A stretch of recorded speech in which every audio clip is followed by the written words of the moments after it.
Hello বন্ধুগণ, good morning. কেমন আছো তোমরা সবাই? আশা করি ভালো আছো। আমরাও কিন্তু খুব ভালো আছি। আজকে শনিবার, তাই আমরা নিরামিষ থালি নিয়ে চলে এসেছি। আজকে নিরামিষ রান্না করেছি, ডাল, পটল ভাজা আর পাঁপড় ভাজা। নিরামিষ রান্না করেছি না, আমাদের প্রত্যেক শনিবারে নিরামিষ রান্না হয়। আমরা প্রত্যেক শনিবারে মানে নিরামিষ খাই।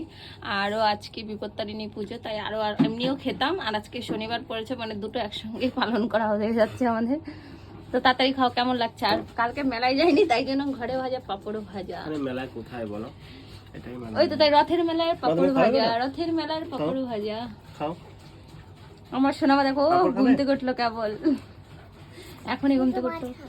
চুল বাল করে ঘুম থেকে উঠে দাঁত মাজেনি। ছি ছি ছি, ব্রাশ করে নাও, তাড়াতাড়ি খাও তুমি, খেয়ে নাও। ঠিক আছে, কলগেটে তোমার এখন বাজে প্রায় 8:30। রান্না হয়ে গেছে প্রায় অর্ধেক, আর অর্ধেক রান্না বাকি আছে। এখন খেয়ে নেবে, ইনি দোকানে যাবে, তারপরে আমি রান্না করবো।